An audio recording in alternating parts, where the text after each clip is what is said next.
Welcome to icon India. Icon India మీరు prepare అవుతున్నటువంటి ఉద్యోగాల కోసం ఆన్లైన్ ఆఫ్లైన్ క్లాసెస్ని అందిస్తూ ఉంది. సిడిపిఓ ఎక్స్టెన్షన్ ఆఫీసర్కి సంబంధించి గ్రూప్ 2 గ్రూప్ 4కి సంబంధించినటువంటి ఆఫ్లైన్ క్లాసెస్ అనేవి ఐకాన్ ఇండియాలో జూలై 1న ప్రారంభించడం జరిగింది. సో ఈ క్లాసెస్కి మీరు నేరుగా రిజిస్ట్రేషన్ కావాలి అని అనుకుంటే Icon India office Narayanaguda metro station హైదరాబాద్లో ఉంటుంది. సో ఈ నారాయణగూడ మెట్రో స్టేషన్కి దగ్గరలో ఉన్నటువంటి ఆఫీస్కి వచ్చి మీరు రిజిస్టర్ అవ్వచ్చు. ఇక ఆన్లైన్లో మీకు క్లాసెస్ కావాలి అని అనుకుంటే ఐకాన్ ఇండియా యాప్ని డౌన్లోడ్ చేసుకొని యాప్ ద్వారా రిజిస్టర్ అయితే సరిపోతుంది. సో మనం ఈరోజు ఒక ఇంపార్టెంట్ స్కీమ్ గురించి డిస్కస్ చేద్దాం. ఆ స్కీమ్ ఏమంటున్నాము అని అంటే ఆరోగ్య లక్ష్మి పథకం అని అంటున్నాం. ఆరోగ్య లక్ష్మి స్కీమ్ గురించి మనం డిస్కస్ చేయబోతా ఉన్నాం. మరి ఆరోగ్య లక్ష్మి అనేటువంటి స్కీమ్ దేనికి సంబంధించింది, తెలంగాణ రాష్ట్రంలో ఎప్పటి నుంచి అమలు చేస్తూ ఉన్నారు, ఈ స్కీమ్ ద్వారా ఎవరు బెనిఫిట్ అవుతూ ఉన్నారు, ఈ స్కీమ్కి సంబంధించి ఎగ్జామ్ ప్రియారిటీ ఏంటి అనేది ఇప్పుడు మాట్లాడదాం. సో మరి ఆరోగ్య లక్ష్మి అనేటువంటి పథకం ఇది పూర్తిగా న్యూట్రిషన్కి సంబంధించినటువంటి పథకం. ఎవరైతే పోషకాహార లోపంతో బాధపడుతున్నారో, ఎవరైతే పోషకాహార లోపంతో బాధపడేటువంటి వారు ఉన్నారో సో వారికి సంబంధించి ఈ పథకం అనేది తీసుకురావడం జరిగింది పోషకాహారానికి సంబంధించి. మరి ఈ పోషకాహారంతో బాధపడేటువంటి వారు ఎవరున్నారు అని చెప్పేసి గుర్తించినారు అని అంటే గర్భిణీ స్త్రీలు, ప్రెగ్నెంట్ ఉమెన్, ఎవరంటున్నాం ప్రెగ్నెంట్కి సంబంధించినటువంటి స్త్రీలు, ఉమెన్, అలాగే బాలింతలు. సో ఎవరైతే వీరున్నారో వీరికి సంబంధించి పోషకాహార లోపాన్ని, వారి లోపల పోషకాహార లోపం ఉంటే మాల్ న్యూట్రిషన్కి సంబంధించినటువంటి సమస్యలు ఉంటే వాటిని అధిగమించేందుకోసం అని చెప్పేసి తీసుకొచ్చినటువంటి పథకమే ఆరోగ్య లక్ష్మి పథకం. సో ఈ ఆరోగ్య లక్ష్మి పథకం అనేది తెలంగాణలో అమలవుతుంది అని అంటున్నాం.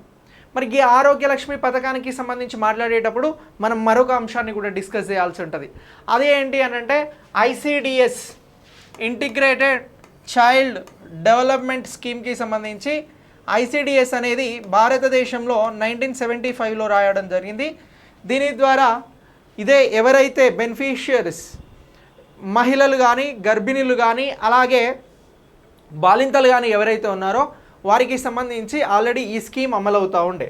కానీ ఈ ఐసిడిఎస్కి సంబంధించినటువంటి స్కీమ్ ద్వారా అనుకున్నటువంటి లక్ష్యాలను చేరుకోలేదు.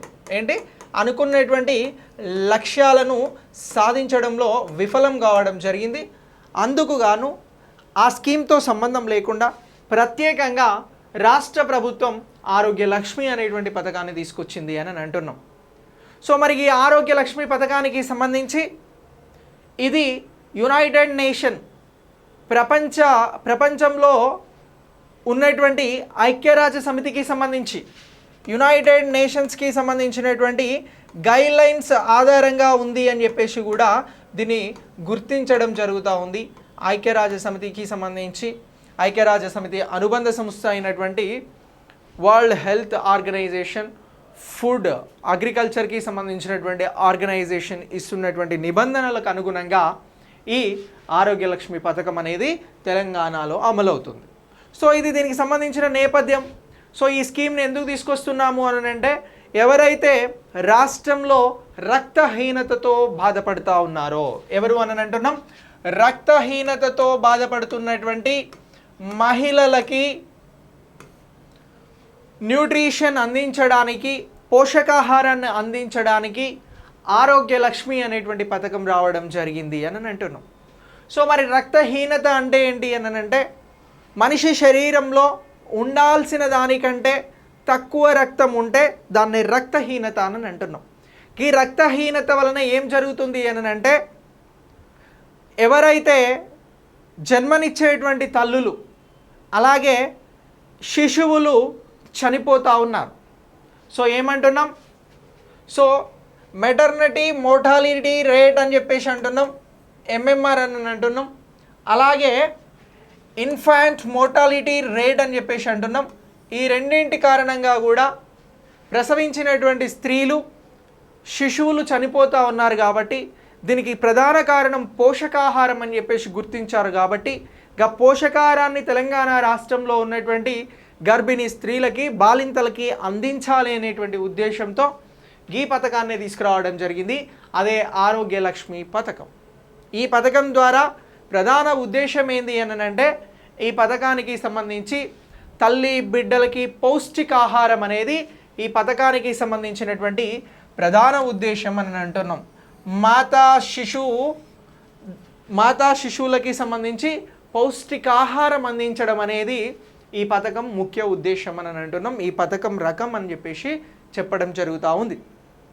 మరి ఇలా యునైటెడ్ నేషన్కి అనుబంధంగా దాని గైడ్లైన్స్కి అనుబంధంగా ఉన్నటువంటి అంశాలతో కూడుకొని ఆరోగ్య లక్ష్మి అనేటువంటి పథకం అమలు చేయడం జరుగుతూ ఉంది అని అంటున్నాం.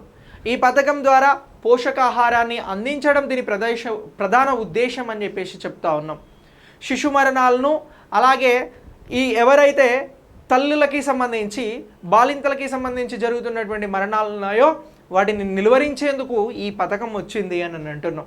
మరి ఇవన్నీ నెరవేరాయా? ఈ పథకాన్ని ఎలా అమలు చేస్తున్నారు? ఈ పథకంలో ఉన్నటువంటి లక్ష్యాలు ఏంటి? ఈ పథకానికి సంబంధించి మరిన్ని అంశాలు ఏంటి అనేది ఇప్పుడు చూద్దాం. సో ఇప్పుడు నేను ఏమంటున్నానంటే దీనికి సంబంధించినటువంటి బ్యాక్గ్రౌండ్ అనేది మీకు చెప్పిన. సో ఇప్పుడు ఆరోగ్య లక్ష్మి పథకానికి సంబంధించి మరిన్ని విషయాలను కూడా ఇప్పుడు డిస్కస్ చేద్దాం. సో ఇప్పుడు తెలంగాణలో ఎగ్జామ్ రాయబోతున్నటువంటి అందరికీ కూడా ఈ పథకం అనేది చాలా ఇంపార్టెంట్. పేపర్ 1 వచ్చేసరికి జనరల్ స్టడీస్లో ఏమని అడుగుతూ ఉన్నారు అని అంటే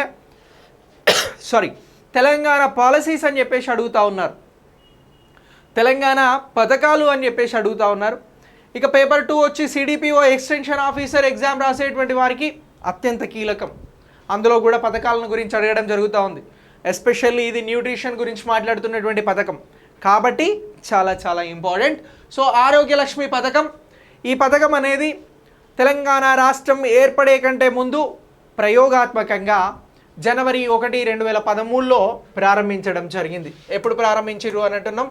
1/1/2013లో ఈ పథకాన్ని ప్రయోగాత్మకంగా ప్రారంభించడం జరిగింది.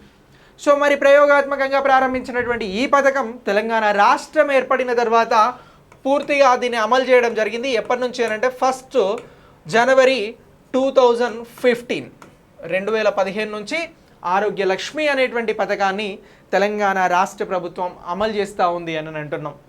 మరి ఇలా అమలు చేస్తున్నటువంటి ఈ పథకానికి సంబంధించిన రకం ఏంటి అని అంటే ఆరోగ్య లక్ష్మి అనేటువంటి పథకం దేనికి సంబంధించింది అని అంటే సింపుల్గా ఆన్సర్ చెప్పాలి. నువ్వు తల్లి బిడ్డకి పౌష్టికాహారాన్ని అందించేటువంటి పథకంగా చెప్పాల్సి ఉంటుంది.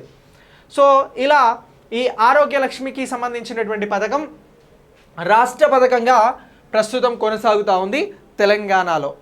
మరి ఈ దారిద్ర్య రేఖకి దిగువగా ఉన్నటువంటి అంటే బిలో పావర్టీ లైన్ అని చెప్పేసి అంటాం, బీపీఎల్కి దిగువగా ఉన్నటువంటి పౌష్టికాహార లోపంతో బాధపడుతున్నటువంటి గర్భిణీ స్త్రీలను బాలింతలను గుర్తించి వారిని లబ్ధిదారులుగా చేర్చి ఈ ఆరోగ్య లక్ష్మి పథకం ద్వారా వారికి పౌష్టికాహారాన్ని అందించడం జరుగుతూ ఉంది. అదే ఈ ఆరోగ్య లక్ష్మి పథకం అని అంటున్నాం. సో మరి దీనికి సంబంధించి ఏమంటున్నాము అని అంటే ఇంకా నెక్స్ట్ ఈ 2.71 లక్షల మంది ప్రస్తుతం గర్భిణీ స్త్రీలు ఇందులో లబ్ధిదారులుగా ఉన్నారు. 2.7 లక్షల మంది గర్భిణీ స్త్రీలు, గర్భం దాల్చినటువంటి మహిళలు 2.71 లక్షల మంది ఉంటే ఇక బాలింతలుగా ఉన్నటువంటి వారు లబ్ధిదారులు ఎంతమంది ఉన్నారు అని అంటే 2.03 lakhs మెంబర్స్ ఉన్నారు. అంటే మొత్తం ఇక్కడ ఎంతమంది లబ్ధిదారులుగా ఉన్నారు అని అంటే 4,74,000 మంది ఇందులో లబ్ధిదారులుగా ఉన్నారు అని అంటున్నాం. 4,74,000 మంది లబ్ధిదారులుగా ప్రస్తుతం కొనసాగుతూ ఉన్నారు. ఇందులో గర్భిణీ స్త్రీలు వచ్చి 2.71 లక్షల మంది అని అంటున్నాం, బాలింతలు వచ్చి 2.3 మంది అని అంటే 2,03,000 మంది అని అంటున్నాం. మొత్తం 4,74,000 మంది ఈ పథకంలో లబ్ధిదారులుగా ఉన్నారు అని చెప్తా ఉన్నాం. సో మరి వీరి అందరికీ సంబంధించి రాష్ట్రంలో 35,000 అంగన్వాడీ సెంటర్ల ద్వారా బెనిఫిషియర్స్గా ఉన్నటువంటి వీరందరికీ సంబంధించి తెలంగాణ రాష్ట్రంలో ఉన్నటువంటి సుమారు 35,000 అంగన్వాడీ సెంటర్స్ ద్వారా వీరికి పౌష్టికాహారాన్ని అందించడం జరుగుతూ ఉంది. ఇలా ఆరోగ్య లక్ష్మి అనేటువంటి పథకం కొనసాగుతూ ఉంది అని అంటున్నాం. ఇక ఈ గర్భిణీ స్త్రీలతో పాటు బాలింతలతో పాటు మరొకరు ఎవరు ఇందులో లబ్ధిదారులుగా ఉన్నారు అని అంటే కిషోర బాలికలు అని అంటున్నాం. ఎవరు లబ్ధిదారులుగా ఉన్నారు అని అంటున్నాం? కిషోర బాలికలు అని అంటున్నాం. మరి కిషోర బాలికలకి సంబంధించినటువంటి వయసును ఎంతగా చూడడం జరుగుతూ ఉంది సార్ అని అంటే కిషోర బాలికలకి సంబంధించి 11 సంవత్సరాల నుంచి 18 సంవత్సరాల వయసు కలిగినటువంటి బాలికలందరినీ కూడా కిషోర బాలికలు అని అంటున్నాం. వీళ్ళ లోపల ఉన్నటువంటి రక్తహీనత, మాల్ న్యూట్రిషన్, పోషకాహార లోపాన్ని సరిదిద్దేందుకు వీరిని కూడా ఈ పథకంలో చేర్చడం జరిగింది ఆరోగ్య లక్ష్మి పథకంలో. నెక్స్ట్ 7 నెలల చిన్నారుల నుంచి 3 సంవత్సరాల బాలబాలికల వరకు ఈ పథకంలో ఉంటారు. అలాగే 3 సంవత్సరాల వయసు నుంచి 6 సంవత్సరాల చిన్నపిల్లల వరకు కూడా ఈ పథకంలో భాగంగా ఉంటారు. అంటే ఈ పథకంలో ఎవరెవరు భాగమని రేపు నేను ఎగ్జామ్లో అడిగితే గర్భిణీ స్త్రీలు, బాలింతలు, కిషోర బాలికలు, అలాగే 7 నెలల నుంచి 6 సంవత్సరాల వయసు ఉన్నటువంటి బాలికలు అని చెప్పేసి చెప్పాల్సి ఉంటుంది. వీరందరూ కూడా ఆరోగ్య లక్ష్మి పథకంలో అర్హులుగా మనం మాట్లాడుతూ ఉన్నాం. సో మరి ఈ అర్హులుగా ఉన్నటువంటి వీరందరికీ సంబంధించి ఏంటి అనంటే వీరికి సంబంధించినటువంటి న్యూట్రిషన్స్ని ఎలా అందిస్తున్నారు అనేది కూడా మనం మాట్లాడాలి. సో మనం ఈ పథకంలో న్యూట్రిషన్ గురించి మాట్లాడుతున్నాం కాబట్టి వరల్డ్ న్యూట్రిషన్ డే ఎప్పుడు జరుపుతూ ఉన్నారు అనంటే వరల్డ్ న్యూట్రిషన్ డే అనేది మే 28న ఎవ్రీ ఇయర్ నిర్వహించడం జరుగుతూ ఉంది. ఇది వరల్డ్ న్యూట్రిషన్ డేకి సంబంధించినటువంటి అంశంగా గుర్తుంచుకోండి.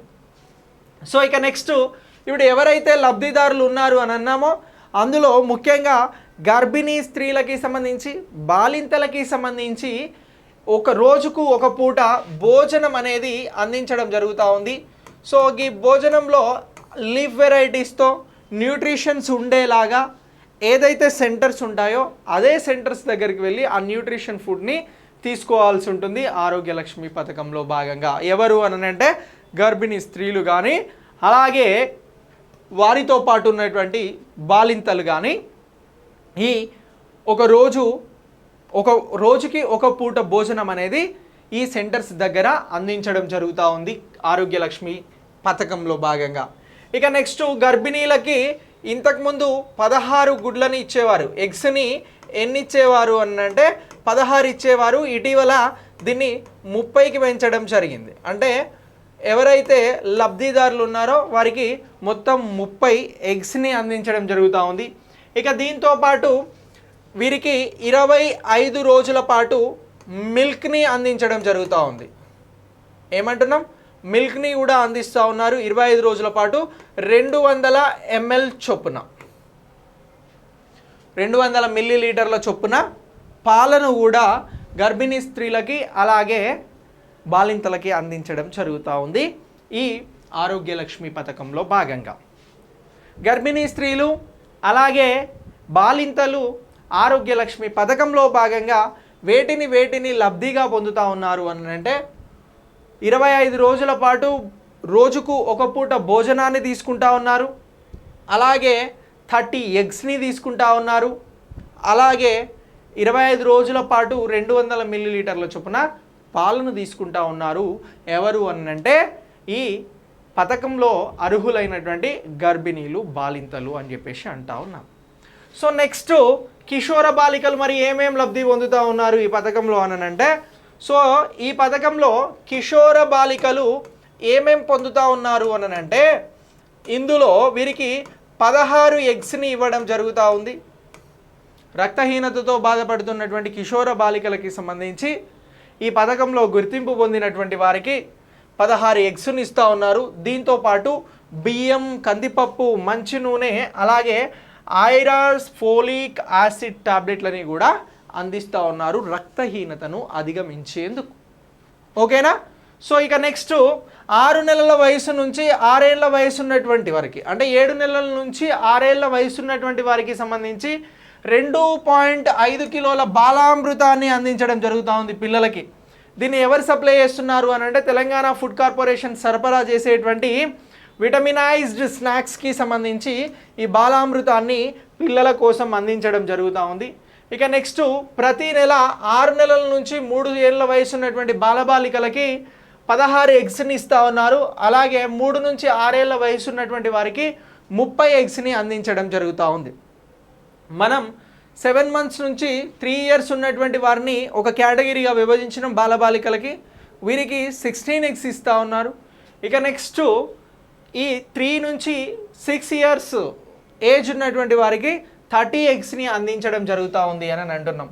ఇక అలాగే మిల్క్ గురించి చెప్పినాం. ఇక నెక్స్ట్ ఈ గర్భిణీలు లేదా బాలింతలకు 25 రోజుల పాటు ప్రతిరోజు ఒక పూట భోజనం కూడా పెడుతున్నారు అని చెప్పినాం. సో ఇలా ఈ బెనిఫిషియర్స్ అనేవారు బెనిఫిట్స్ని పొందుతూ ఉన్నారు ఆరోగ్యలక్ష్మి పథకంలో భాగంగా. ఇప్పుడు ఏమంటున్నాము అని అంటే ఈ ఆరోగ్యలక్ష్మి కార్యక్రమానికి సంబంధించినటువంటి లక్ష్యాలను గురించి మాట్లాడదామని అంటున్నాం. ఈ లక్ష్యాలు ఏమున్నాయి అని అంటే గర్భిణీ మరియు పాలిచ్చే స్త్రీలకి సంబంధించి సప్లిమెంటరీ న్యూట్రిషన్ యొక్క నాణ్యతను ఆమోదయోగ్యతను మెరుగుపరచడం అనేది దీని ప్రధానమైనటువంటి ఉద్దేశం అని అంటున్నాం, లక్ష్యం అని అంటున్నాం. ఎవరెవరికి అంటున్నాం?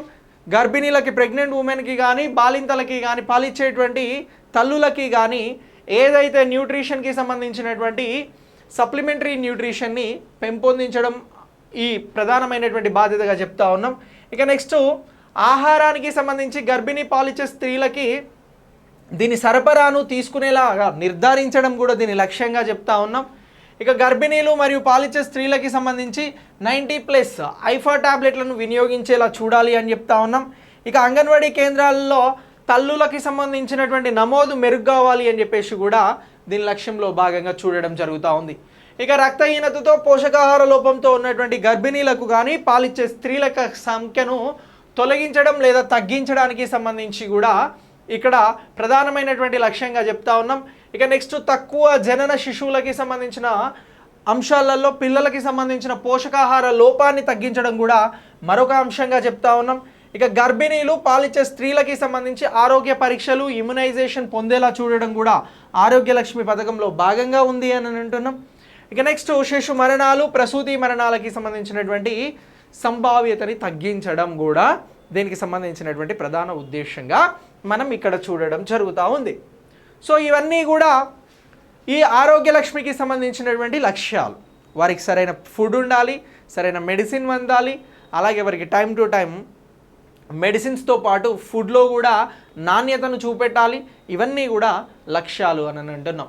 సో నెక్స్ట్ ఈ ఆరోగ్యలక్ష్మి పథకం సరిగా నడుస్తుందా లేదా అని చెప్పేసి మానిటర్ చేయడం కోసం ఒక కమిటీ ఉంది. అదే anganwadi level monitoring and support committee అని అంటున్నాం. మరి ఈ anganwadi level monitoring and support కమిటీకి సంబంధించి ఏమంటున్నాము అని అంటే ఇది ప్రతి అంగన్వాడీ సెంటర్కి సంబంధించి ఒకటి ఉంటుంది. సో ఈ అంగన్వాడీ సెంటర్లలో ఈ కమిటీల ద్వారా మొత్తం 11 మందిని ఎంపిక చేయాల్సి ఉంటుంది. 11 మందిని ఎంపిక చేస్తూ ఉన్నారు ఆరోగ్యలక్ష్మి పథకం కోసం. ఇందులో ఒక చైర్మన్ ఉంటాడు. ఆ చైర్మన్ ఎవరు ఉంటారు అని అంటే సర్పంచ్ అయినా ఉండొచ్చు, ఆ వార్డులో ఉన్నటువంటి వార్డు మెంబర్ అయినా ఉండొచ్చు. ఇక అతని తర్వాత నెక్స్ట్ ఆశా సభ్యురాలు ఉంటుంది. ఇందులో సభ్యురాలుగా తల్లులు ఉంటారు, ఎవరైతే గర్భిణీ స్త్రీలు లేదంటే 7 నెలల నుంచి 3 సంవత్సరాల వయసు ఉన్నటువంటి పిల్లలకి సంబంధించినటువంటి తల్లులు ఇందులో 2 సభ్యులుగా ఉంటారు.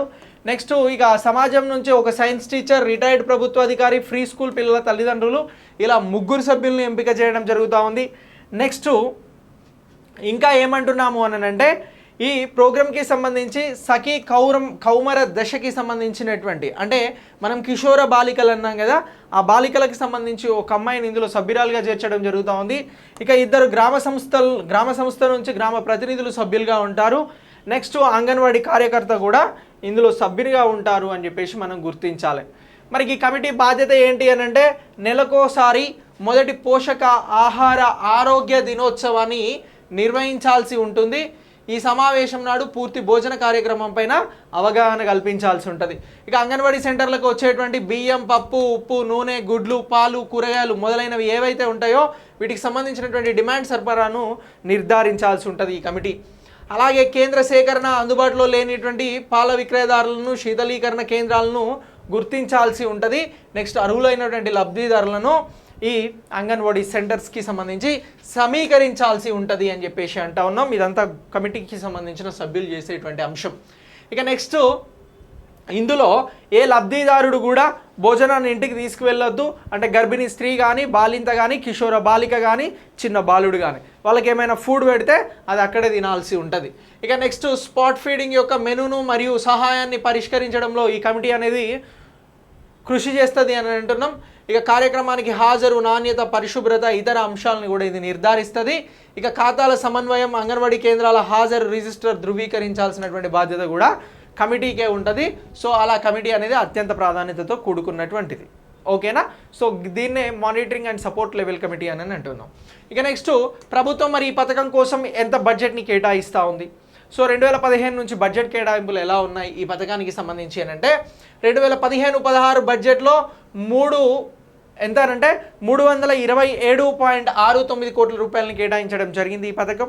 ఇక నెక్స్ట్ 2016-17లో ఎంత అనంటే 451.85 కోట్ల రూపాయలను కేటాయించడం జరిగింది. ఇక దీని తర్వాత నెక్స్ట్ 2017-18లో 429 కోట్ల రూపాయలను కేటాయించడం జరిగింది. నెక్స్ట్ దీని తర్వాత ఏమంటున్నాము అని అంటే 298 కోట్ల రూపాయలను 2018-19లో కేటాయించడం జరిగింది. ఇక 2021 వరకు మొత్తం 1110.89 కోట్ల రూపాయలను కేటాయించింది ఆరోగ్య లక్ష్మి కోసం. ఇక నెక్స్ట్ ఆరోగ్య లక్ష్మి పథకం కింద ఇప్పటి వరకు ఎంతమంది బెనిఫిషియర్స్ని ఇక్కడ గుర్తిస్తూ ఉన్నారు అని అంటే 465,805 మందిని గుర్తిస్తూ ఉన్నారు. ఇందులో కొత్త తల్లులు, గర్భిణీ స్త్రీలు అందరూ ఉన్నారు. ఇక నెక్స్ట్ 7 నెలల నుంచి 3 సంవత్సరాల వయసు ఉన్నటువంటి వారిని 10,43,419 మందిగా గుర్తించడం జరుగుతూ ఉంది. సో నెక్స్ట్ 3 నుంచి 6 సంవత్సరాల వయసు ఉన్నటువంటి వారిని 6,74,336 మందిని గుర్తించడం జరుగుతూ ఉంది. ఇలా పౌష్టికాహార లోపాన్ని అధిగమించేందుకు ఆరోగ్య లక్ష్మి పథకం అనేది ప్రభుత్వం రన్ చేస్తూ ఉంది. రేపు ఎగ్జామ్లో ఆరోగ్య లక్ష్మి పథకం దేనికి సంబంధించింది అని అంటే ఇది న్యూట్రిషన్కి సంబంధించినటువంటిది అని చెప్పాల్సి ఉంటుంది. మరి దీనికి సంబంధించి ఈ పథకానికి సంబంధించి ఎవరు దీనికి అర్హులు అని అంటే గర్భిణీ స్త్రీలు, బాలింత తల్లులు, అలాగే నెక్స్ట్ బాలింతలు, నెక్స్ట్ కిషోర బాలికలు, 7 నెలల నుంచి 6 సంవత్సరాల వయసు ఉన్నటువంటి బాలికలు అని చెప్పేసి చెప్పాల్సి ఉంటుంది. సో ఇలా ఈ పథకం అనేది మీ ఎగ్జామ్ కోసం అప్డేట్ చేసుకోండి. Thanks for watching.